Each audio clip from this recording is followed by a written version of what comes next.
ಎಲ್ಲರಿಗೂ ದೀಪಾವಳಿಯ ಆರ್ಥಿಕ ಶುಭಾಶಯಗಳು. ದೀಪಾವಳಿಯನ್ನು ಆಚರಿಸಲು 4 ಕಾರಣಗಳಿವೆ. ಅವುಗಳಿಂದ ಮೊದಲನೆಯ ಕಾರಣವೇನೆಂದರೆ ನರಕಾಸುರನನ್ನು ಸತ್ಯಭಾಮ ದೇವಿ ವಧೆ ಮಾಡಿದ ದಿನವಾಗಿದ್ದು, ಎರಡನೇ ಕಾರಣವೇನೆಂದರೆ ರಾಮನು ರಾವಣನ ವಧೆ ಮಾಡಿ ಅಯೋಧ್ಯೆಗೆ ಮರಳಿ ಬಂದ ದಿನ. ಆ ದಿನ ಅಮಾವಾಸ್ಯೆ ದಿನ ಆಗಿದ್ದು, ಅವನ ರಾಜ್ಯದ ಪ್ರಜೆಗಳು ಅವನನ್ನು ದೀಪಾಲಂಕಾರದಿಂದ ಸತ್ಕರಿಸಿದರು.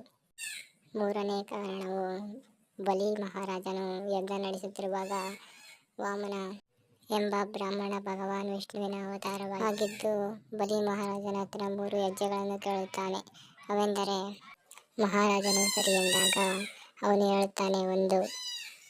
ಮಹಾರಾಜನ ಮೇಲೆ ಕಾಲಿಟ್ಟು 1ನೇದು ನೀನು, 2ನೇದು ಭೂಮಿ ಮತ್ತು 3ನೇದು ಆಕಾಶ ಎಂದು 3 ಹೆಜ್ಜೆಗಳನ್ನು ಕೇಳುತ್ತಾನೆ.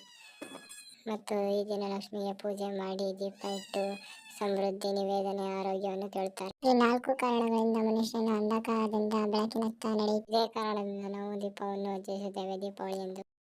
Thank you for watching and subscribe this channel.